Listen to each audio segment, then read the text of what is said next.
मैं हरिओम राजौरिया आपके सामने अपनी कुछ नई कविताएं प्रस्तुत कर रहा हूं।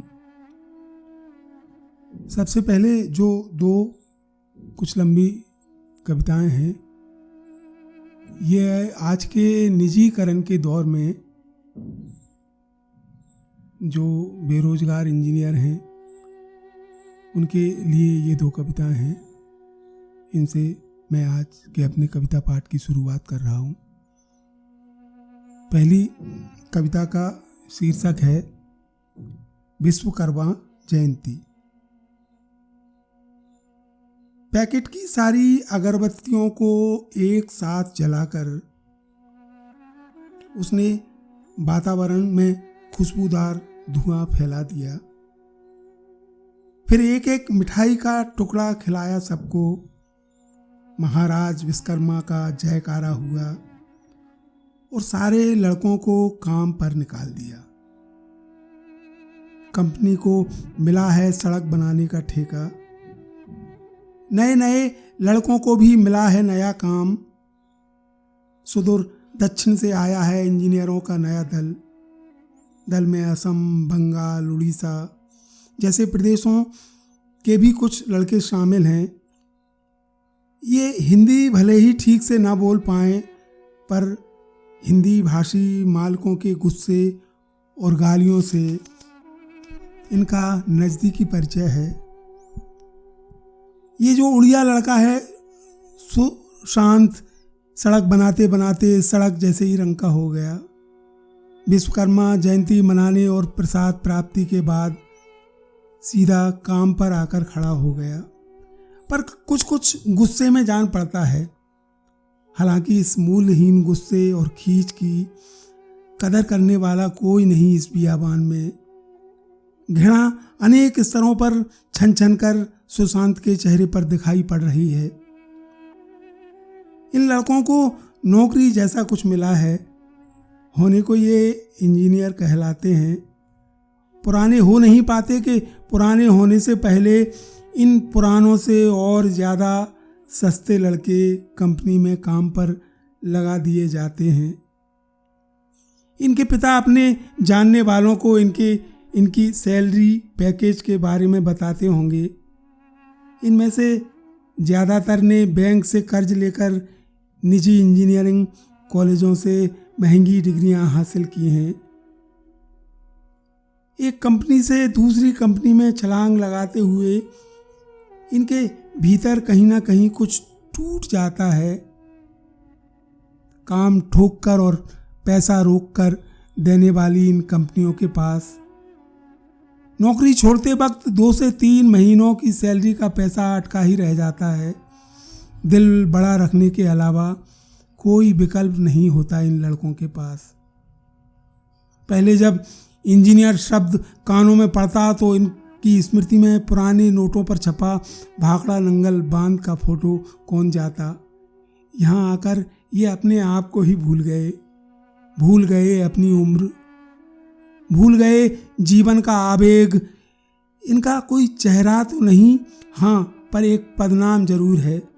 नियत समय पर नियत स्थान पर पहुंचकर नियत काम पूरा कर लेने के बाद ही ये लौट पाते हैं अपने रात्रि विश्राम वाले स्थान पर।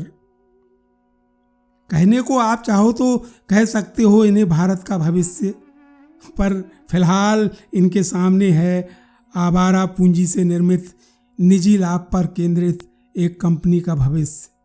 सैलरी, पीएफ, पैकेज, इन शब्दों के साथ ये जुते हैं सड़क निर्माण के रास्ते पर।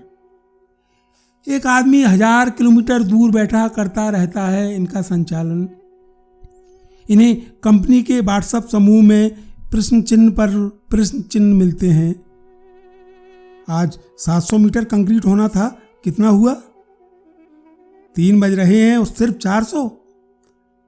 कल्ला से कहो फोटो भेजे, रेड्डी को प्लांट पर भेजो, नायडू को फोन लगा और मिक्स में थोड़ा पानी बढ़ा।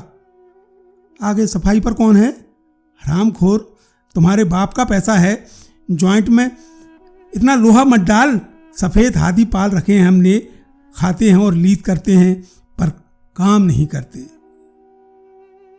कटते काटते इसी तरह गुजरते चले जाते हैं युव जनों की जवानी के कठिन से कठिनतर होते जाते दिन। पेड़ों पहाड़ों से होता बारिश का पानी नीचे उतरकर नालों में मिल जाता है। इसी तरह फिर लौट आता है वही विश्वकर्मा जयंती का दिन। ठेकेदार का कोई अर्ध शिक्षित प्रतिनिधि अगरबत्ती जलाकर टुनटुनी हिलाता है। मिठाई का एक टुकड़ा सभी लड़कों को खिलाया जाता है और इंजीनियरों का दल फिर किसी नए काम पर निकल जाता है, फिर किसी नए काम पर निकल जाता है। मेरी इसी विषय पर एक दूसरी कविता है, हड़ताल। इस कविता को आप पहली कविता का अगला भाग भी मान सकते हैं। मान नहीं पाएंगे आप इसे हड़ताल, ये मतदान से पहले होने वाले दिखावटी मतदान सरीखी है। हुबहू है तो सही पर है नहीं हड़ताल।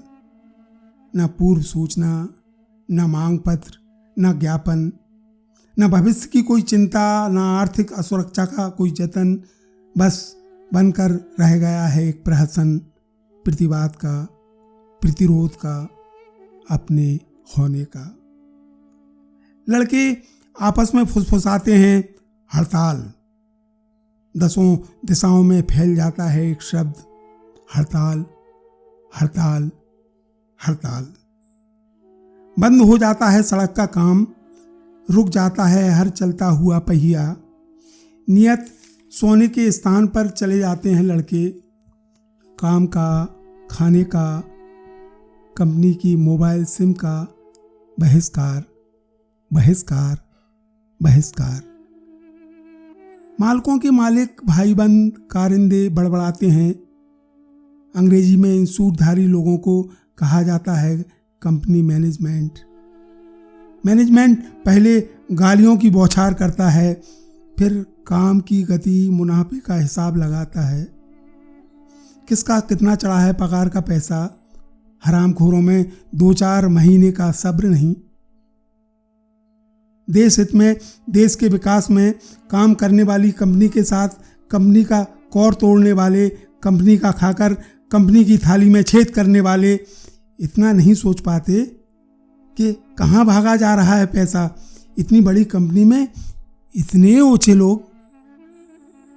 कुछ लोगों का दिया पांचा होता है, हिसाब होता है, विदाई होती है। काम और डीजल चोर, ड्राइवर और ऑपरेटरों की छटाई होती है। कुछ का होता है बिस्तर गोल, मीटिंग पर मीटिंग, दांत पीस पीस कर गरियाना होता है। अंततः फिर एक आदमी कंपनी हित में गिड़गिड़ाता है, टीम भावना का झाड़ता है भाषण, कंपनी की जर्जर हालत और देश हित को सबसे ऊपर बताता है। बंद होती कंपनियों के किस्से सुनाता है, जिसका खाओ उसकी बजाओ का पूरा सिद्धांत समझाता है। फिर कंपनी का गाना बजता है, नियम भले ही न हो पर मनुष्यता भी तो कोई चीज़ होती है। परेशानी बीमारी में छुट्टी देती है कंपनी। कठोर होते जाते नियमों के बावजूद उतना कठोर नहीं हो पाती कंपनी। करोड़ों का भुगतान सरकार पर चढ़ा हो पर चोट खाने के बाद भी कभी आवाज़ नहीं करती कंपनी। सब सुलट जाने के बाद कंपनी खुद भी नहीं कहती इसे हड़ताल। थोड़ा बहुत सब चलता है ऊंच नीच, नरम गरम होता ही रहता है। इसी तरह चलता है यह संसार। लालच से पैदा हुई सहनशीलता का परिचय देती है कंपनी। लालच से पैदा हुई सहनशीलता का परिचय देती है कंपनी।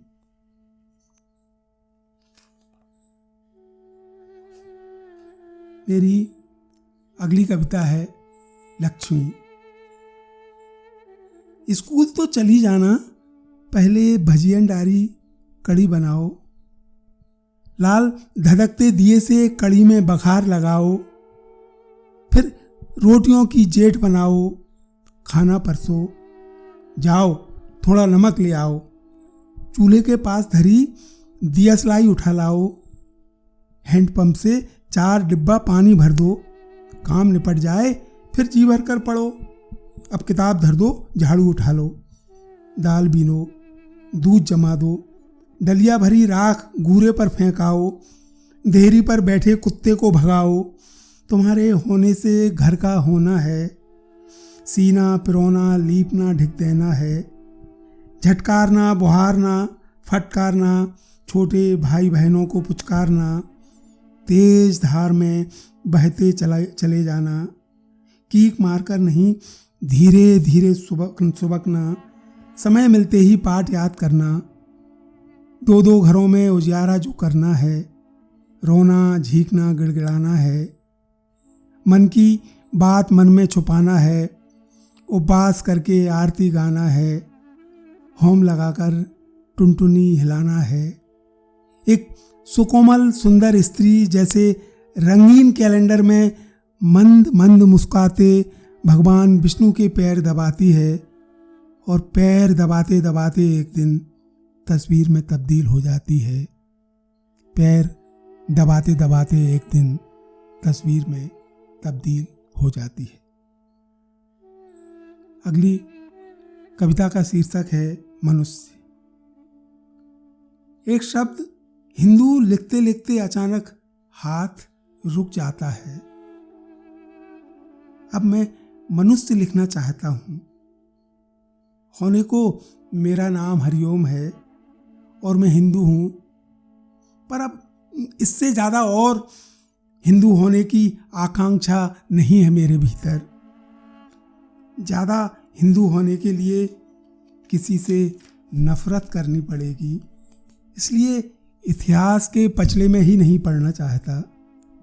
हुंकार, बिहान, स्वाभिमान, राष्ट्र, दहाड़ जैसी शब्दावली डराने लगी है। भाषा एवं संस्कृति के पैंच में फंसाकर आप आभासी भय की संरचना करेंगे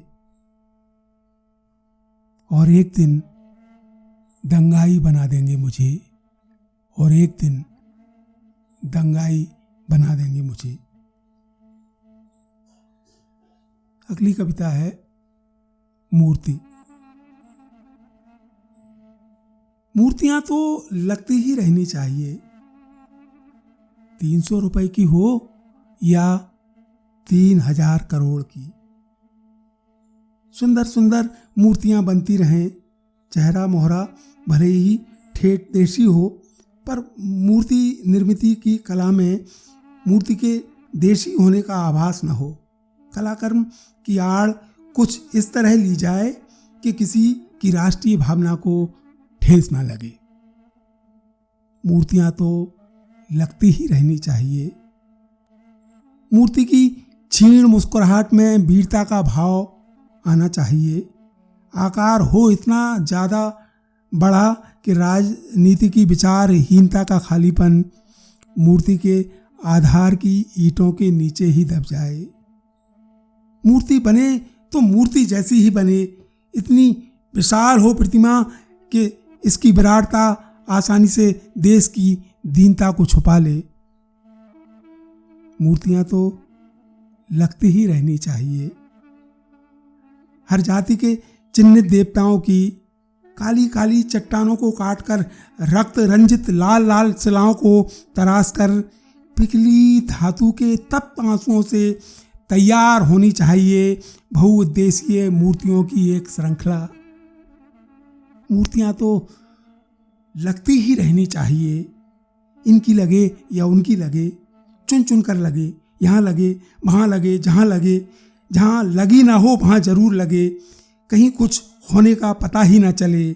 मूर्ति से बड़ी हो मूर्ति की व्याप्ति, मूर्ति से बड़ी हो मूर्ति की व्याप्ति। धन्यवाद।